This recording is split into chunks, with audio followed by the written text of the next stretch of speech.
আজ সকাল থেকে আমাদের নজর ছিল ব্রিগেডের দিকে, যেখানে আজকে 5 লক্ষ কণ্ঠে গীতা পাঠের আয়োজন করা হয় এবং সকাল থেকে আমরা দেখছিলাম যে বহু মানুষ ব্রিগেডমুখী হন। সকাল 9টা থেকে অনুষ্ঠান শুরু হলেও গীতা পাঠের মূল পর্ব শুরু হয় বেশ কিছুক্ষণ পর এবং গীতার এক একটি অধ্যায় ধরে ধরে পাঠ হয় সেখানে।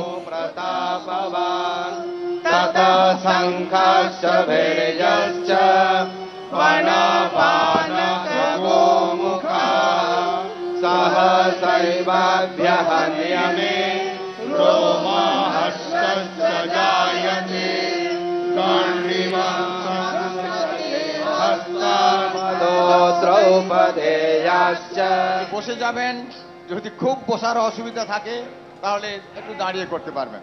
মঞ্চে যারা बंगाल जहाँ से राष्ट्रगान गूंजा, राष्ट्रगीत जहाँ से पूरे भारत को मिला, वो बंगाल जहाँ इतने दिव्य महापुरुष रामकृष्ण देव, चैतन्य महाप्रभु, स्वामी प्रणवानंद जी महाराज जिस तरह से प्रकट हुए, जिस तरह पे सुभाष चंद्र बोस और खुदीराम बोस जैसी दिव्यताएं निकली, जिस तरह से रविंद्रनाथ ठाकुर, ओंकारनाथ ठाकुर जिस तरह की देन है, उस धरा पर यदि किसी आताताई के नाम पर मस्जिद की सोची जा रही है तो हमें लगता है कि इससे बड़ा दुर्भाग्य नहीं होगा ये सोच। और आज का गीता पाठ उस सोच का एक सकारात्मक उत्तर है। কথা বললাম এখানে জ্ঞানানন্দ মহারাজের সঙ্গে এবং আমরা দেখতে পাচ্ছি গীতা সংরক্ষণের ক্ষেত্রে তিনি অন্যতম কাজ করেছিলেন এবং আজকের মঞ্চের মূলত তিনি উপস্থিত ছিলেন এবং তিনি জানালেন যে গীতার এই প্রভাব প্রত্যেকটা ঘরে পৌঁছে যাবে। ছবি দেখাচ্ছি বিভিন্ন সময়ের 5 লক্ষ কণ্ঠে গীতা পাঠের আয়োজন করা হয়, যে অনুষ্ঠানের মূল উদ্যোক্তা সনাতন সংস্কৃতি সংসদ এবং এই অনুষ্ঠানে অর্থাৎ এই 5 লক্ষ কণ্ঠে গীতা পাঠের অনুষ্ঠানে যোগ দেওয়ার জন্য সকাল থেকে আজকে কাতারে কাতারে মানুষ ভিড় করেন এই ব্রিগেড প্যারেড গ্রাউন্ডে। সাধারণ মানুষের উপস্থিতি যেমন ছিল চোখে পড়ার মতো, দূর দূরান্ত থেকে সাধু সন্তরা এসেছেন বিভিন্ন স্তরের বিশিষ্ট মানুষজন এবং তারা এই গীতা পাঠের অনুষ্ঠানে যোগ দেন। আজকে রাজ্যপালও সেখানে উপস্থিত হয়েছিলেন এবং তিনি বক্তব্য রাখেন। 5 লক্ষ কণ্ঠে গীতা পাঠের মঞ্চে পৌঁছে যান রাজ্যপাল। এছাড়া মুখ্যমন্ত্রী এবং বিরোধী দলনেতাকেও আমন্ত্রণ জানানো হয়েছিল। শুভেন্দু অধিকারী থেকে শুরু করে বিজেপির অনেক শীর্ষ নেতৃত্বই আজকে সামিল হয়েছেন এই 5 লক্ষ কণ্ঠে গীতা পাঠের অনুষ্ঠানের জন্য। মূল মঞ্চকে 3টি ভাগে ভাগ করা হয়েছিল, অর্থাৎ মোট 3টি মঞ্চ প্রস্তুত করা হয়েছিল। গীতা পাঠের আগে হয় হরিনাম সংকীর্তন এবং বিশেষ আরতির আয়োজন করা হয়েছিল। বেদ পাঠ এবং সঙ্গীতানুষ্ঠানের মাধ্যমে শুরু হয় গীতা পাঠের মূল অনুষ্ঠান। সরাসরি কথা বলবো, অর্ণব মুখোপাধ্যায় রয়েছেন। অর্ণব, কিছুক্ষণ আগেই আমরা দেখছিলাম যে গীতার এক একটি অধ্যায় ধরে ধরে পাঠ করা হচ্ছিল। অনুষ্ঠান বা মূল কর্মসূচি কি এই মুহূর্তে একেবারে শেষের পর্যায়ে? কি ছবি অর্ণব এই মুহূর্তে?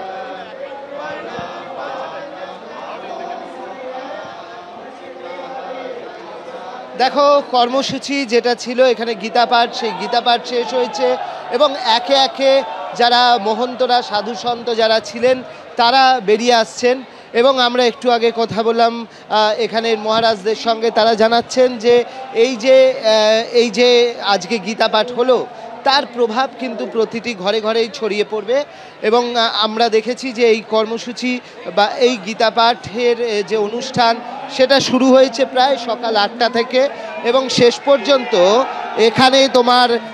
এখানে এই মুহূর্তে আমরা দেখতে পাচ্ছি, তুমি দেখো যে কার্তিক মহারাজ বা প্রদীপ্তানন্দজি তিনি নেমে আসছেন। তিনি হচ্ছেন এই অনুষ্ঠানের অন্যতম আহ্বায়ক।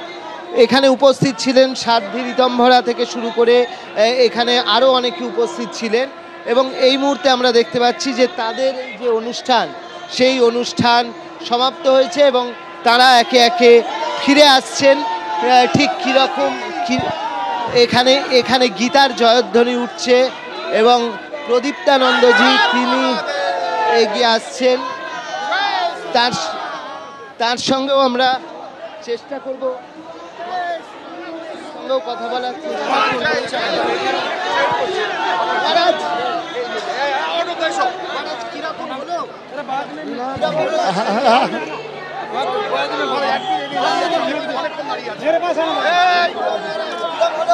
ভালো আমরা দেখতে পাচ্ছি যে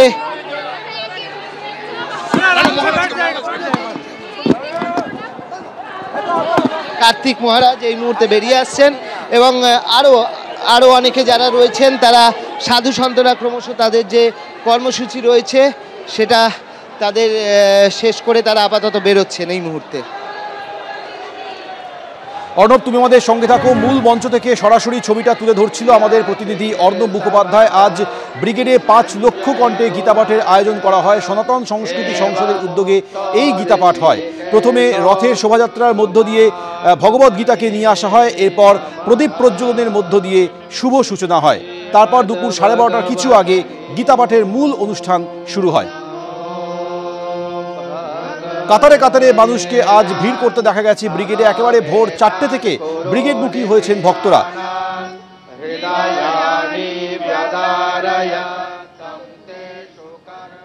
रामकृष्ण हरे हरे गीता पाठ घरे घरे इस गीता उत्सव में आए।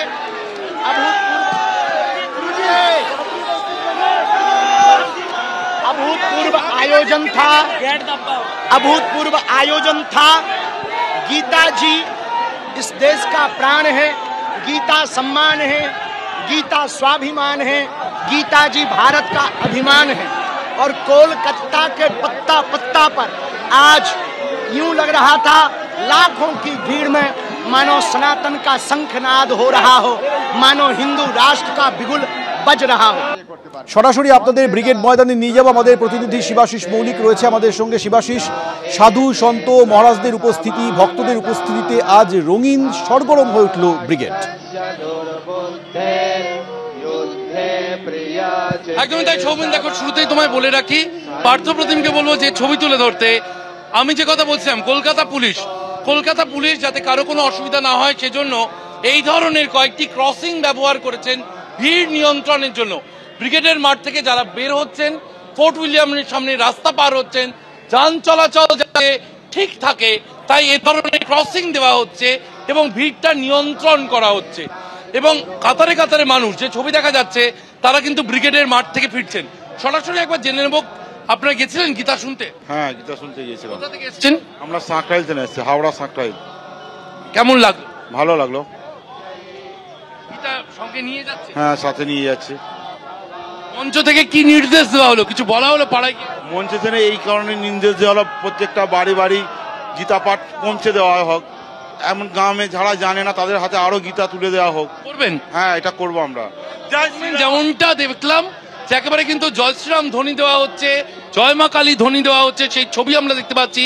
এবং এই যে ক্রসিং, এই ক্রসিং খুলে মাঠ থেকে যে জনসমাগম, ভিড়, তাহলে একটু দাঁড়িয়ে করতে পারবেন। মঞ্চে যারা ছবি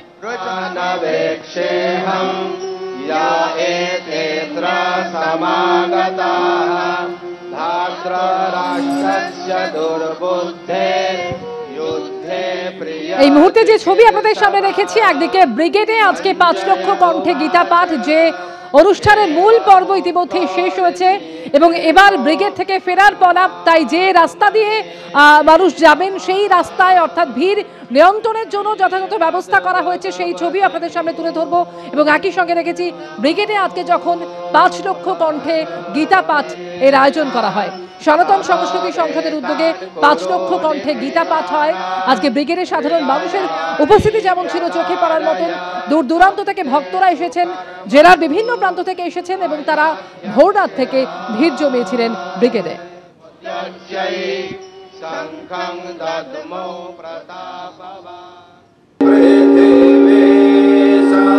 কলকাতার বুকে গঙ্গা সাগর, কপিল মুনির অভিশাপগ্রস্ত 60,000 সন্তানকে পুনর্জাগরণের জন্য ভগীরথ কঠোর প্রয়াস করে মা গঙ্গাকে মর্তধামে আনায়ন করেছিলেন। কোন যুগে কুম্ভ মেলা হয়েছিল, সন্ন্যাসী দর্শনে আপনারা সেখানে ছুটে যান। আজকে শ্রীমদ্ ভগবত গীতাকে কেন্দ্র করে লক্ষ লক্ষ মানুষ রাজনৈতিক দলমত নির্বিশেষে, জাতি ধর্ম বর্ণ নির্বিশেষে আপনারা এখানে উপস্থিত হয়েছেন। আপনাদের উদ্দেশ্যে শত ধন্যবাদ। আমরা ভালো ব্যবস্থা হয়তো করতে পারিনি, একটু জল দিতে পেরেছিলাম, নিজের পকেটের পয়সা খরচা করে। আপনারা কত কষ্ট করে এখানে এসেছেন সনাতনীদের একমঞ্চে দেখার জন্য।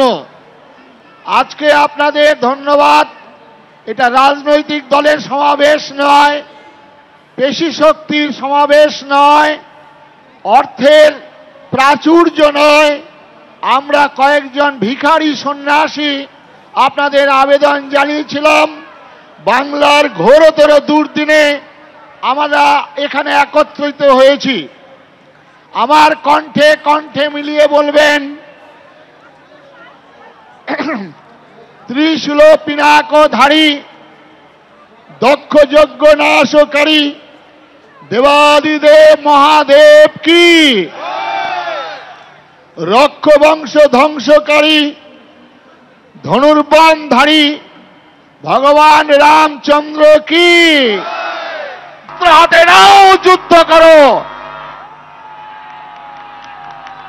নিজের রাজ্য উদ্ধার করার জন্য সেই দিন পঞ্চ পাণ্ডবরা তাদের সন্তানদের বলিদান করেছিলেন কুরুক্ষেত্রের প্রাঙ্গণে। আজকে যারা ভগবান রামচন্দ্র 14 বছর যাবৎ বনে বনে ঘুরেছিলেন, কত খড় দূষণ মারিচ তাদের আক্রমণ করেছিল। লক্ষণের শক্তিশাল মা সীতাকে চুরি করে নিয়ে গেছেন রাবণ।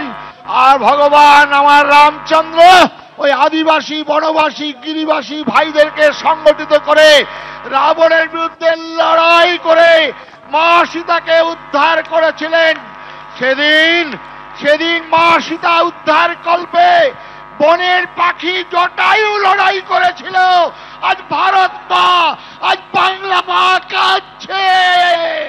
আপনারা মানুষ যদি বনের জন্তু জানোয়ার লড়াই করে, আজকে আমাদের গীতার মন্ত্রে শপথ গ্রহণ করে সেই লড়াইয়ের ময়দানে আমাদের উপস্থিত হতে হবে।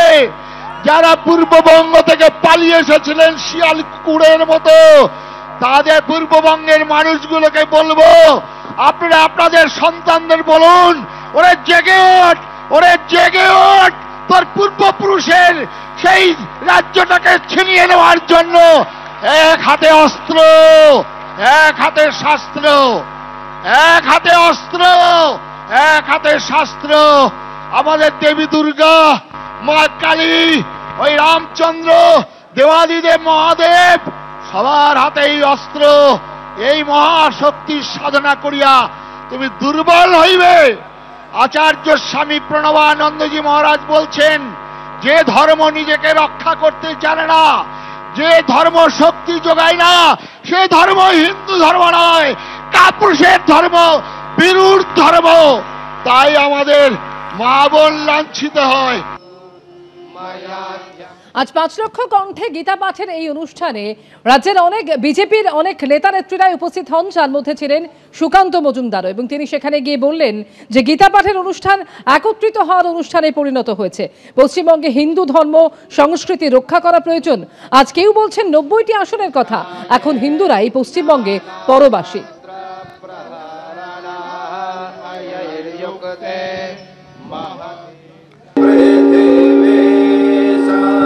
এই গীতা পাঠের অনুষ্ঠান সকল হিন্দুদের একত্রিত হওয়ার একটি অনুষ্ঠানে পরিণত হয়েছে। এবং বাংলার যা বর্তমান পরিস্থিতি, এই পরিস্থিতিতে হিন্দু ধর্ম সংস্কৃতি যদি রক্ষা করতে হয়, যার জন্য পশ্চিমবঙ্গ তৈরি হয়েছিল, হিন্দুদের জন্যই তো পশ্চিমবঙ্গ তৈরি হয়েছিল, তাহলে পশ্চিমবঙ্গ তৈরি হওয়ার তো কোনো দরকার ছিল না, পুরোটাই পূর্ব পাকিস্তানে চলে যেত জিন্নাহ এবং সোহরাওয়ার্দীর দাবি অনুসারে।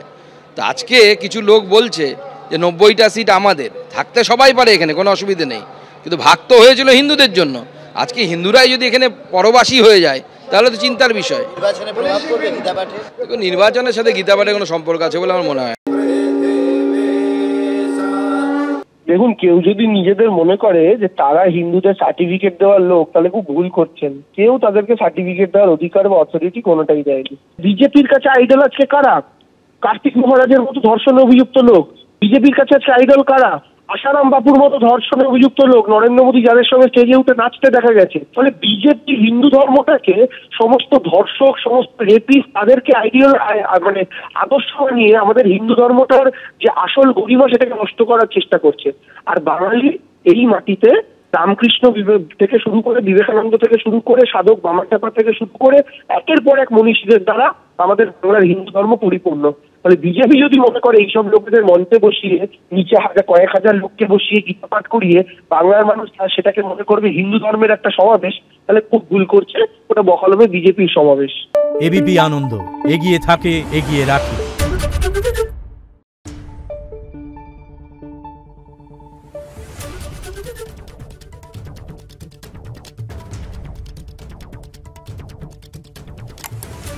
Thank you.